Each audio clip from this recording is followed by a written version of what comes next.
Hello, everybody. It's time for Five for Talking. Welcome to the YouTube land where we YouTube in the land of YouTube. This is the final episode of season 3, Five for Talking. I'm here with Caps. His name's Caps, Caps, 2 A's.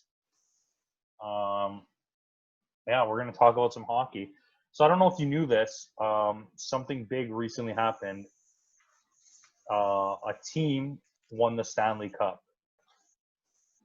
This team is the team that we both picked from the very, very beginning before the playoffs even started, and they won. Tell them how you feel. I'm not surprised. Picked them from the start. They had the talents. They had the skill. Um, all they needed to do was stay healthy, and it looks like they did, with the exception of Stamkos. But even with Stamkos gone, they still had enough firepower in their on that team to get the job done, and it looks like they have. I think the key thing was that uh, Hedman stay healthy. If Hedman stayed healthy, they had a real shot, and they won. Congratulations to them. Yeah, they deserved it more than any other team. Mm-hmm. They've been the best team in the NHL arguably for the last 10 seasons.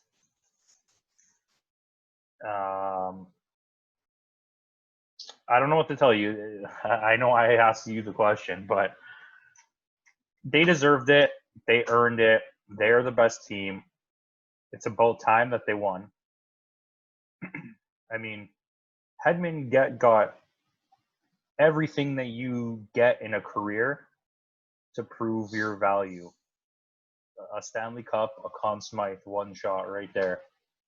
Um, Still young, still high quality. I don't think they're going to win again. I was talking to somebody about this the other day. I don't think over the next 10 years we see any team win 2 times and win back to back.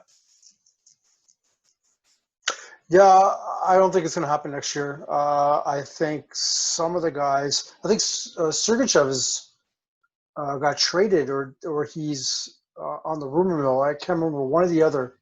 But it looks like some of the players that were on that team or on that team currently are not going to be there next year. But going back to this playoffs, it looked like Hedman and Points were like the best players on that team. Um, so, yeah, I mean, the biggest surprise would have been Dallas.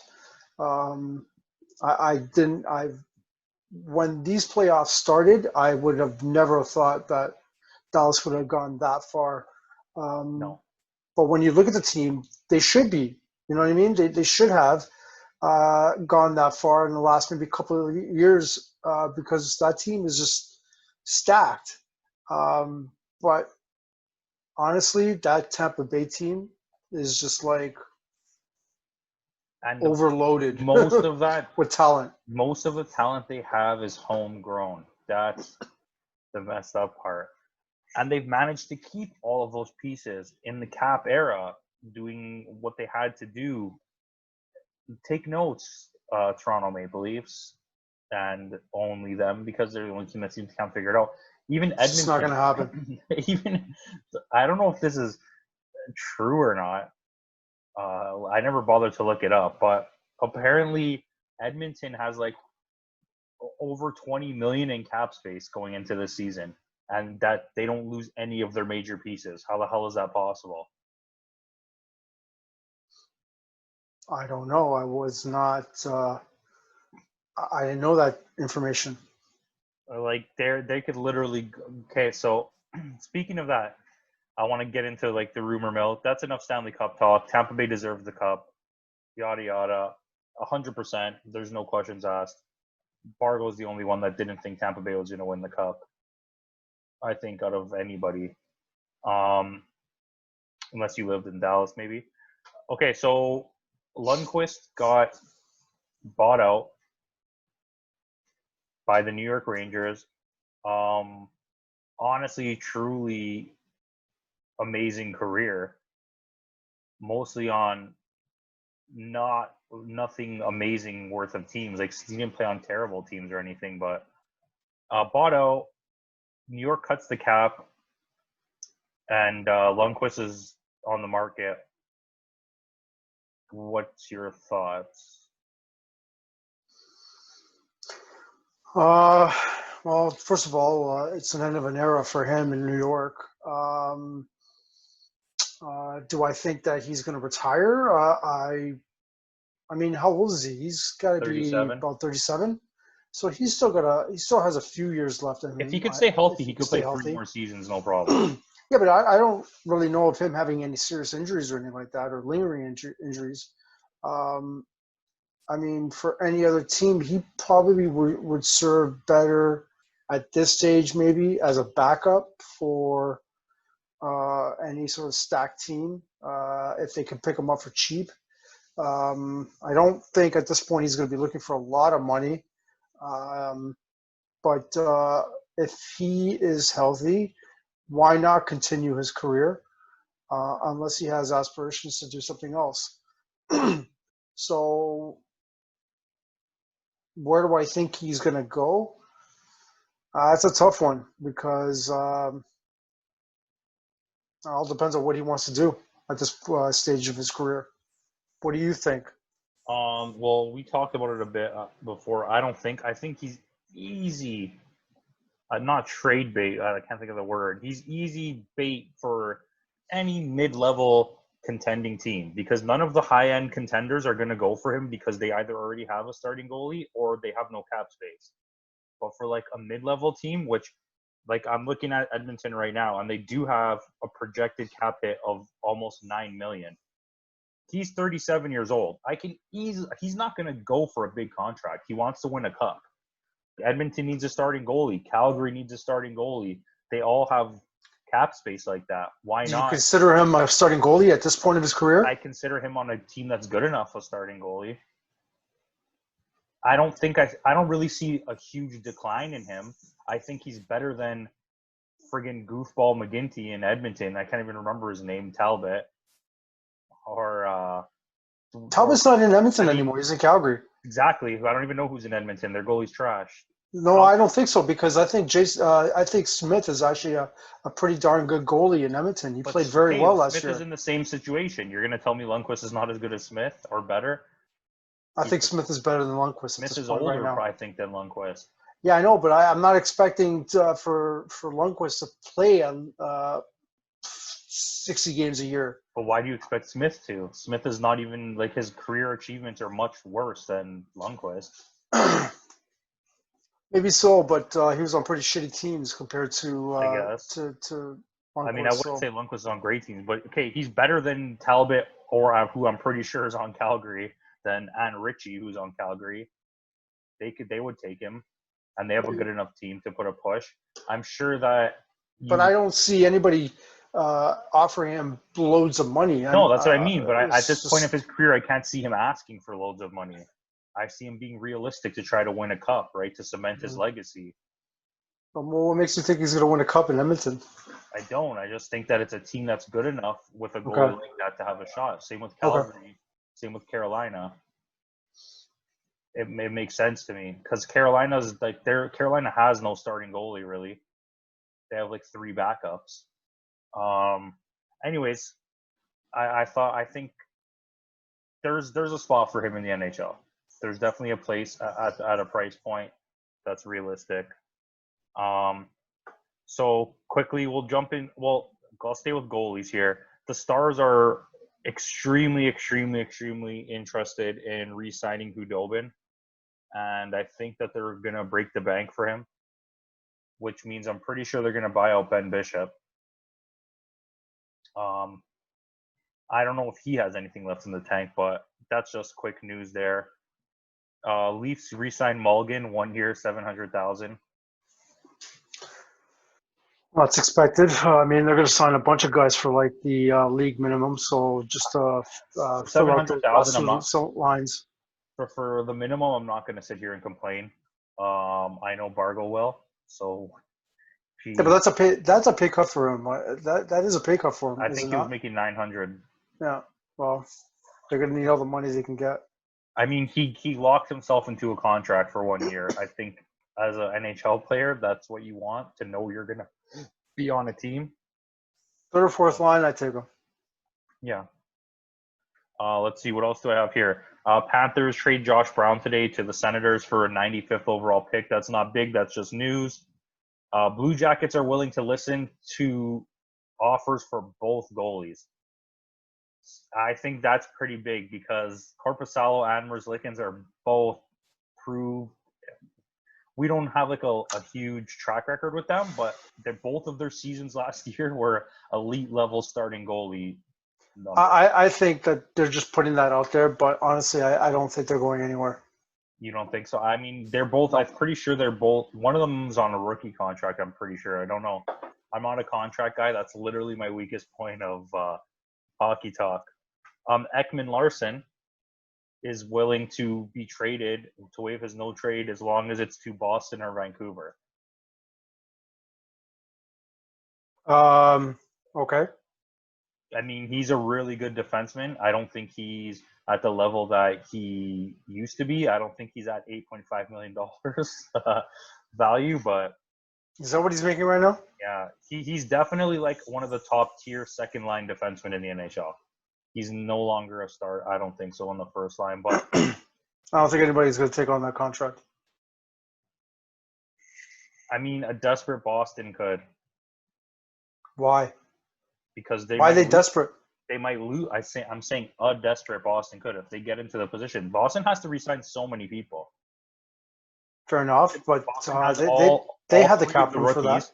They have McAvoy. I don't know why I'm drawing a blank, but they have the three rookies from that one draft that are all like some of their better players. Then they have Krug is most likely gone. Chara is like, even if you re-sign Chara, he's not doing anything next year. Guy already skates like a ton of bricks. I'm not saying it's a good move, okay? I'm just saying of those two teams, it seems more plausible he would end up in Boston than in Vancouver. Vancouver has nailed themselves to the floor over the last 10 years with awful contracts, like Louis Eriksson, and I'll just leave it at that. Yeah, but they pretty much set themselves up to be a pretty damn good team for the next 5 years. Now they have 100%. It looks like Vancouver might have to part with one of their goalies to make room for some space on the cap, but I don't see Larson going to Vancouver. Fair enough. No. I mean, like I said, if they're still the contract's too high. You're definitely right about that. Part of the rumor mill was saying that they were willing to listen to trades for Kessel. Guy was only playing there for like 1 year, and all of a sudden Well, it seems like their main goal is to keep Hall. That seems to be like the only thing that Arizona wants to do, and good for you. Like on paper, that team should have been I know they went on that run, but they should have been a lot better than they played. I'm not going to get into that. So I want to talk about this for a second because this is like borderline. I'm not sure what he's getting paid. I could look it up. But the Stahl trade from New York to Detroit is some kind of like next level shit. Mark Stahl for future considerations. Like, I guess Detroit has a lot of cap space, so having a veteran that's of his caliber is worth it. But that, not sure why. I don't see it. And for New York, like, you got literally nothing back. New York has something so sneaky up their sleeves right now. Something is about to happen, 100%. Because there's been rumors for Jack Eichel. Boston says they're not trading Jack Eichel, but New York has been like all over it trying to get him. There's all kinds of. Boston's not saying that they're trading Jack Eichel. Boston? Oh, sorry, did I say Boston? I meant Buffalo. Yeah. They're saying they're not. There's no, but you know what I mean. The rumor mill is nuts right now. I don't see Eichel going anywhere unless he demands a trade. Over $10 million in cap just from those two, just from Stahl and Lundqvist. Is there somebody that they need to re-sign? They already got Panarin. What else? I mean, do you need to resign anybody else? I don't think there is. Nobody like of that caliber. No one that's going to cost them $10 million. They're definitely going to do something. They have something planned. Maybe they're trading for a goalie. I mean, they have those two rookies. They have Gorgiev and Sherskin. Gorgiev is. I wouldn't say Gorgiev is a starter. Well, they're both good enough goalies. I don't think. You might be right. Who knows? I do think that they have something up their sleeve. They're trying to make a move. Maybe it's for Line. No. Why not? No. But why not? Maybe it's because you got Panarin. You already got Panarin there. You're gonna sign Line to do. They're going to draft Lafreniere. They just drafted Campo. Okay, so maybe they're because they're drafting him. Maybe they need to make some cap room for him. Yeah, but that's 3 years from now. Okay, either way, honestly, I'm okay. Line, if it's not Line, maybe not. Maybe they're trying to get Pietrangelo. Maybe, but I've already heard Line being linked to Montreal, and yeah, I don't know. And I don't see them having the cap space for Line. That's fair. Predators. This is all trade talk right now because the season's friggin' over. Mm-hmm. Predators are apparently open to trading any one of their centers. Johansson, Duchesne, Turris, and Bonino. So they're willing to listen to offers for any one of the centers. But I think that's pretty much the consensus with all the teams right now. But they're listening to offers for any of their players. I promise you, the Leafs are not listening to any offers for a trash bag like Tavares. But they're willing to listen to offers about Janssen, Kerfoot, and Anderson. You trade them all for Marc Stahl. I don't know because his conditioning is really weak, but maybe he was the piece for future considerations. You're telling me you couldn't pull off a trade for Marc Stahl? I don't get what Detroit's trying to do because Marc Stahl mid-30s? He's 32 or 33.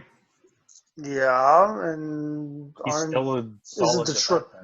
Doesn't matter. Isn't Detroit in a rebuild stage? Yeah. I agree. The only thing I could think here is that they just have abundance of salary space. That he probably has 2 years left on his contract, and you bring him in, you let him teach the young guys some stuff. Detroit is not planning on winning, I'm pretty sure. Okay, well, what else do I have here? The Oilers are going to sign Hopkins. I don't care. Do whatever you want with him. They're going to probably pay him a ridiculous amount.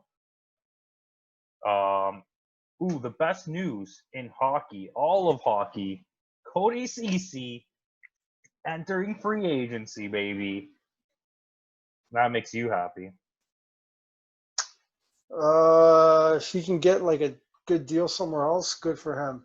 But that was a failed experiment. He's not coming back, I'm telling you that. You can't. Can't come back, man. I'm getting him back then. Not even for cheap. I would not even take him back for cheap. No. He was not that good. He had more giveaways than Brian Berard with one eye. Too soon? All right. That's all I have that I wrote down. Do you have anything that you want to talk about?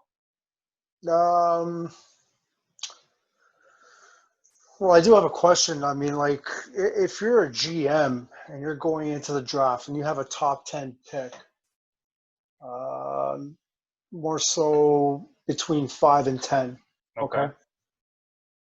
And you have a need on your team, do you draft that need or do you get the next best thing, or do you get the best skilled person that's left in that draft at that point?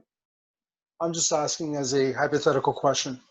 Okay, well, on the basis of your question, just straight up, I'm gonna draft the need, unless I know that So let's say I needed a defenseman, a la the Toronto Maple Leafs. Mm-hmm. Okay. It was pretty much going to go to that stage. Yeah. So let's say the next 10 best players in the draft by easily, like everyone knows that the next 10 best players are not defensemen. I'm not going to pick a defenseman. I'm going to pick the best available player.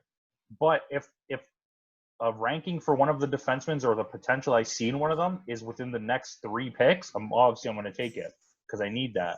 But like if you're drafting first overall, I'm not going to skip Lafreniere to pick a defenseman. I'll trade Lafreniere later for a defenseman, if anything. But if my pick is after 10, this is my thing to you. If my pick is after 10 and I can trade that pick for an established defenseman, maybe not a great one, but one that I know can already do the job rather than take the risk on building someone to be that player, I would do that.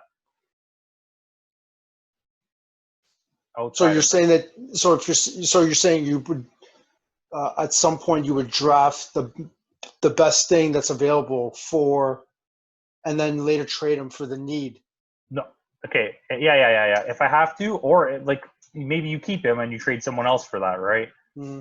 Like you're gonna have pieces. But if my pick was outside of the top 10, like I'm probably not gonna force myself to keep it because outside of the top 10, it's not a guarantee that they're gonna be a superstar. Maybe you trade that pick and get like not a great defenseman, but let's say if he was a Mark Stahl, for example, like someone that you just know is going to fill that spot good enough, and they're like a decently paid player. They're not ridiculous hype, but I'm just using him as an example. I don't know how high he's getting paid. Why would I waste the time trying to taking the chance on a guy that might not be good and spending years like building him up to be nothing when I could just take the guy that's going to be good now? But in the top 10, you probably a top 10 pick is probably going to end up being like a solid player. Yeah, but I think it will be based on what your team is at the current state of when you made that pick. If you're in a total rebuild at that stage, there really is no reason to sort of go out and get someone who's already established. I might as well just like draft a need and then hopefully they develop into a pretty damn good player, and then everybody sort of comes up at the same time. But I get your point as well. I see using that pick to trade for something better is an option as well. I mean, you could probably use that person to come in and sort of help develop some of the players that you already have if you're in a rebuild stage. Yeah. But yeah, I was just thinking about it. I just thought about it today, and I just thought I'd bring it up now and see what you thought about that question. What would you do if you were Kyle Dubas and you're going into this draft and you have a top? What's he drafting? What's his pick? 15th? 15th. And like do you I said, go for the right-handed defenseman? I'm gonna say it was the hockey news because I did see it twice today, and the other one for sure was the Score. Both said that Toronto's most likely gonna pick a guy who's a center. There's a guy that's right up his alley. He's undersized. He's like a diamond in the rough type of player where he has the skill to be one of the best players, but he needs a lot of polishing to become that. And they're like, that's exactly what he likes. And I'm like, why would you even talk about it? Maybe he's going to read this now and be like, yeah, that's a good idea because I'm an idiot. No, he better pick that guy, the defenseman guy. That's projected to go 13th to 17th. Where did you see that from? And why would he actually put that out there? It was on 2 different sites. It wasn't him who said it. It was 2 sites predicted that that's going to be the player that he picks. Okay. So it wasn't out of Dubas' no, it wasn't Kyle mouth. Dubas, but they're like, it's exactly the kind of player that Kyle Dubas goes for. Yeah, I think that would be ridiculous and really dumb on his part if he would actually go for a forward. And you heard him. At this point. It's Bargo's dumb. exact Like he's word. got enough forwards. Another forward. Let's go. I saw Bargo's comments. More forwards. They got enough forwards. Enough with the forwards. Build up your defense for. No hitting. And there's a guy perfectly projected to go in your spot. Like, why not go with him? See what happens. They're not even giving Liljegren a chance. Like, I'm not saying I didn't even see him play this year. I'm not going to lie to you. I know he was not. When I saw those games, it looked like he was not ready. Okay, honestly, I'm just being objective here. He looked like he was not ready. Sandin looked ready. Looked like I saw he him was play. ready, but then when he was facing a team that was much larger and more physical, dude couldn't do nothing. Couldn't do nothing. Well, I'm saying bring back Connor Carrick and Martin Marinson and Matt Hunwick, and let's just get this show on the road. Yeah, I'll forget about what you just said there, and let's just end the episode. Yeah, we're definitely going to end it because we're way over the time, most likely. I didn't bother. Guys, thank you for watching. Last episode of Season 3. We will be back. There will be bonus episodes. Like, comment, subscribe. Nick, show them what you're sipping on. Show them your jersey. Show them your jersey. That's a decent team. Like, yeah, they won a couple World Cups here and there. This is 2002. Ooh. All right. All right. Thank you. All right, let's end it. Peace out.